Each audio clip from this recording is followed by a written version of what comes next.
Hi guys, welcome back to my kitchen. And today I am going to share a Christmas recipe that I do every year, and usually for Christmas Eve, which I'm doing today. It's Christmas Eve, and it's this little recipe right here, and look how yummy that is. Taken from the magazine of Taste of Home, and it's cheesy sausage stromboli, and my family, we all just love it. And I actually make it almost exactly like the recipe in here, except for one difference. In this recipe, which I've made before and which I originally tasted it in, and which is great just as well, they give you the recipe for the bread, to make the bread from scratch. But I'm a little lazy and I'm not the best bread maker, and so I go and get the Bridgford bread, the frozen bread dough, and I defrost that and use that, and then make the rest of it as instructed in this little recipe. The story behind it really quick: my oldest brother Dwayne, I brought this stromboli to my house one Christmas Eve. That he made the recipe from a subscription that I had gotten him of Taste of Home. He was into cooking at the time. He's very talented. He has many talents. And he brought this bread, and it was just so amazing that I said, I gotta have that recipe. He gave me the recipe, and I have made it every year since. I just love it. And that was probably, oh gosh, it had to have been at least 10 years, probably even more ago. And I make it every year. And every year I have family members that say, are you gonna make your stromboli? This year, unfortunately, we're not getting together at Christmas Eve with a lot of family. And so my family members still want that stromboli, and so I want to put the recipe up so that you can make it if you'd like to. All the ingredients will be down in the description, and if you follow the video, you'll know exactly how to make it. So here's the first ingredient that's needed for stromboli, and this is going to make 2 loaves. This is Bridgford frozen bread dough, and there are 3 loaves inside of here, and I'm going to take them out and put them on a pan and cover them with a tea towel and let them defrost and rise. I just put them on a jelly roll pan with some wax paper underneath it, and I'm going to now cover it with a tea towel and just let them slowly thaw and rise. Now the package has directions if you need to do this quicker. The package has directions to do it within a couple hours, but because we have several hours, I'm just going to let them rise in at their own pace. Okay, so the next thing you're going to do for the stromboli is you're going to cook the sausage. So just get a fry pan, get it up to a good medium high heat, and just crumble it and cook it.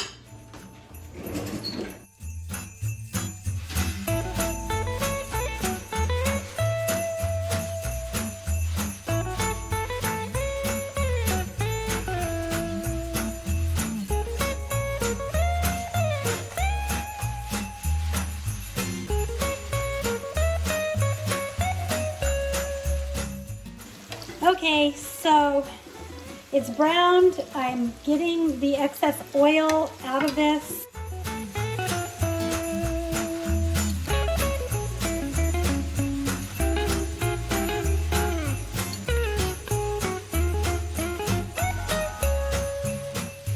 And in the meantime, I'm going to take this and put it in a large bowl and sit it aside and let it cool. Okay guys, so this has cooled, and I'm going to add this mozzarella cheese. Now this is 2 cups of shredded cheese that we shred this morning.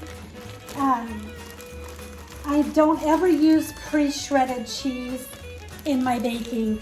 They add additives to it that keep it separated, keep it from clumping, and it affects the textures and the flavor, everything of the recipe. So this was a 16-ounce ball of dry mozzarella. Then I'm going to add approximately a teaspoon of dried basil to that, and kind of mix that together in. And then to that mixture, there we go, I'm going to add my 2 eggs. Now, the recipe calls for 3 eggs because 1 egg is going to be used. to brush over the top. I can't tell you how many times I've put all 3 eggs in. Now look at that, another double yolker. At this one batch of eggs we got, just has all these double yolkers. Mix that all together and then just set that aside. That's so simple. The Jimmy Dean sausage has so much flavor. You don't need salt, you don't need any more spices whatsoever in it. It is so flavorful. And you just add your basil, your eggs, and your cheese, you mix it up, and then it's ready to be spooned on to your bread, which I'll show you the process coming up next. This is ready to come out. So I stuck the bread into the oven after it was completely defrosted. It was warm from me baking earlier, and look at that, those small loaves are stuck together, which is fine. It's a little dry. I know you can put a little oil on them, so it is a little dry, but that's really not going to hurt the final product. So I'll show you how we assemble this. Okay, the first thing I'm going to want to do is make these into 2 loaves. So I have 3 loaves here, so I just basically separate them. And it's on my plastic paper, sticking there pretty good. I don't have any cooking spray right now, so a little stuck onto this plastic. I'm gonna waste a little bit of dough on there and not having been able to spray that ahead of time. Lesson learned, spray your plastic or wrap it with some butter or something before you put it down. Okay, so I'm going to separate this into 2 dough balls basically. So 2 things that would have been helpful is if I had sprayed a piece of plastic. It's been a while, a whole year since I've done my stromboli, but sprayed a piece of plastic and put it over the top instead of the towel, would have kept it a little moister on the top, and then sprayed my my wax paper before I put it down just to keep it from sticking, but no harm done. Okay, so I laid down a rolling mat on my stove top, which is cool right now, so I'm just going to roll one of these out at a time.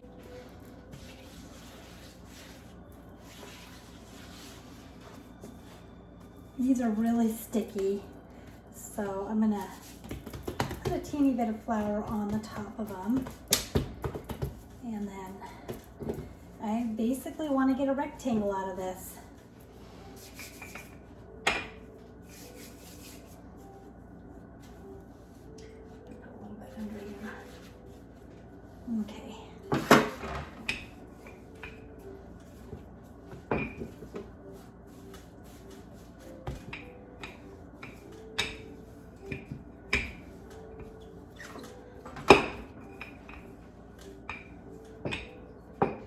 The little air pockets pop out of them at the ends. Got little air pockets in them.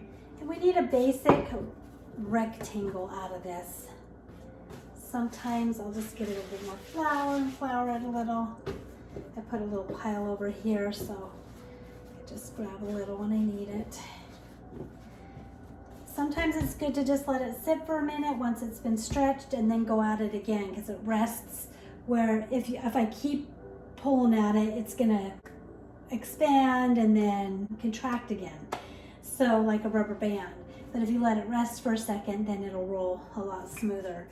So I'm just gonna let it rest for a second. In the meantime, I'm going to grease this. I use this Spectrum's Culinary All Vegetable Shortening. It's a non-GMO and it's organic and it's pricey, but I don't use a lot. It's expeller pressed palm fruit oil.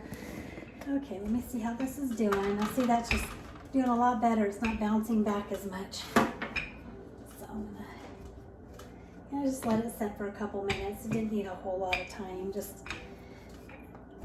enough time to get it back into the mood to stretch. So okay, yeah, see, it's good and long. I usually just measure it with my pan. I'm not super fancy about things, people. I just like to do things quick, simple. So of course I'm gonna need half of this on here. And you just basically put it on one half of the dough, one side. Matter of fact, let me just stretch this out a little bit this way, a little bit more. Just a tiny bit more there. Because it is going to need to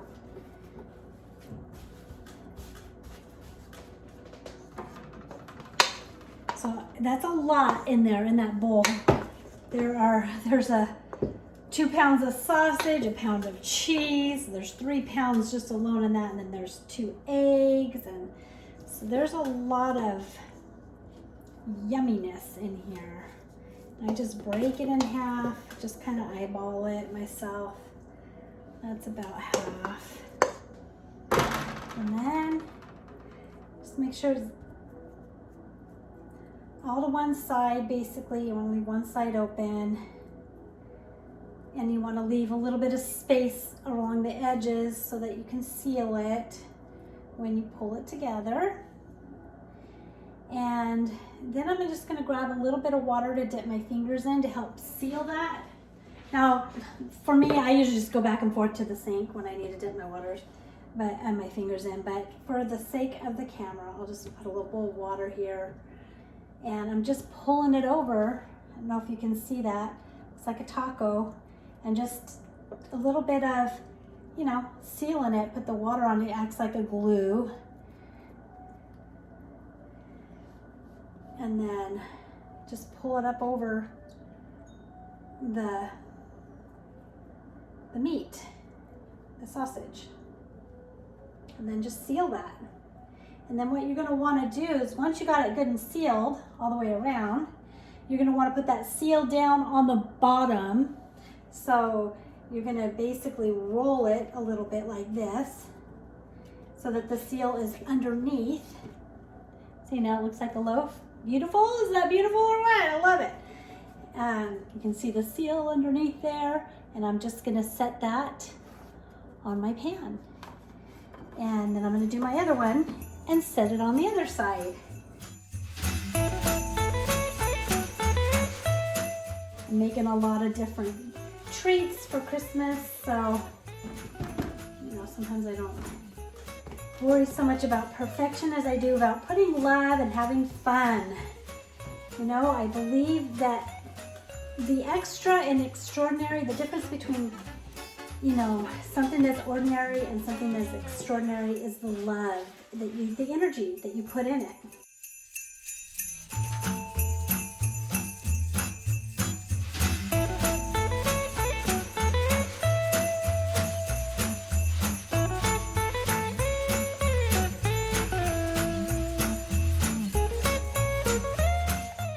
As much as you can't put the in it. So my sister Sherry is really good at making chocolate chip cookies. She has a couple other ones that she's really good at too, but one of her signatures are her chocolate chip cookies. And she doesn't do it a whole lot different than your Toll House. She does have a little, tiny little differences that she does, but it's Toll House chocolate chip cookies. But I'm telling you, they are so amazing. And I'm like, what are you doing? Because I would make cookies and they're good, but I mean, hers were just like, oh my gosh, what is it? So I just had to watch her one day. I just sat and watched her make her cookies, and I discovered her secret. And it is, it's the energy she puts in it. So when she would sit and make her cookies, and she'd stir, especially when she got to the chocolate chips, and she'd stir them in, and you could just see, and she'd be like, I was like, oh, that's it. That's the magic. That's the extra in her ordinary. It's the energy that she's putting in her food. Yeah, that's nice and rested and ready to be rolled out.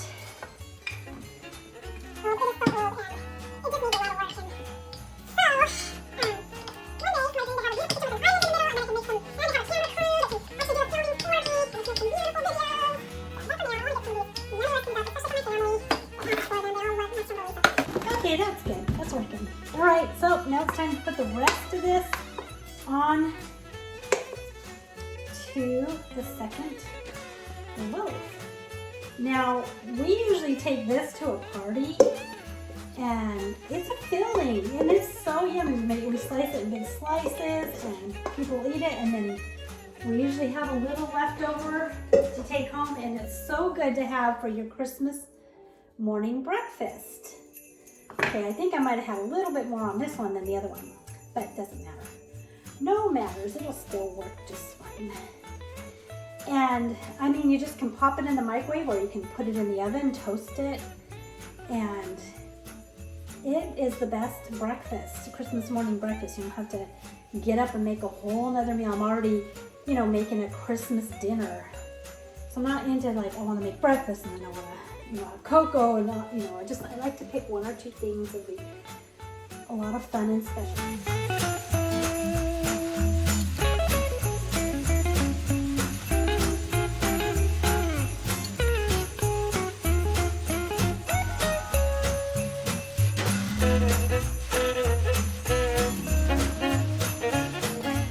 Putting a little bit of butter on a serrated knife because I'm going to come over here and I'm going to put 3 slits into each loaf, and that's to let steam out. 1, and I do it just until I can see the meat.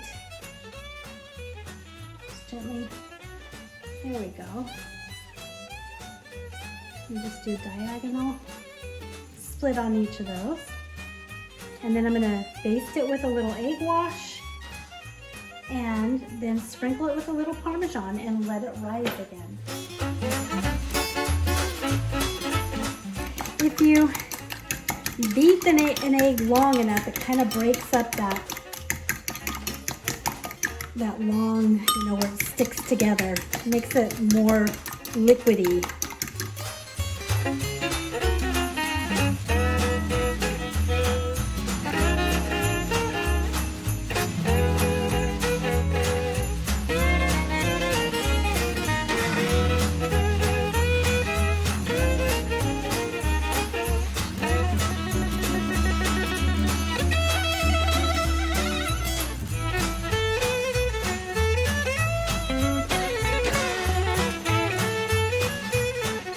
So that's it.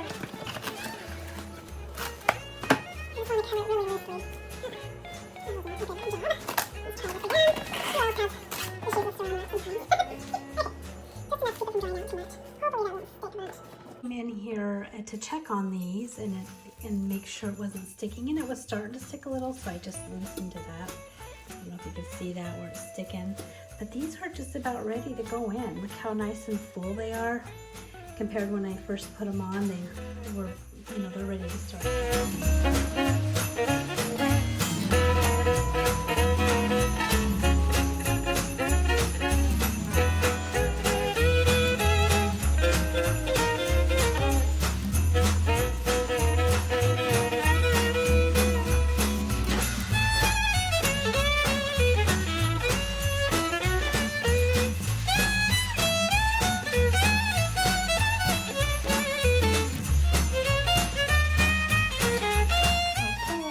So the stromboli is done. Want a piece, anybody?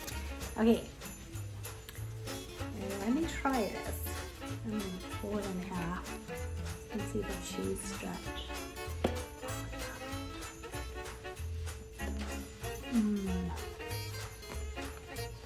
Oh my gosh. Let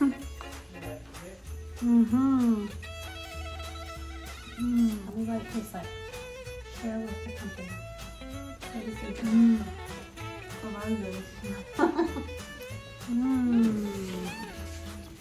Perfect. Thank you.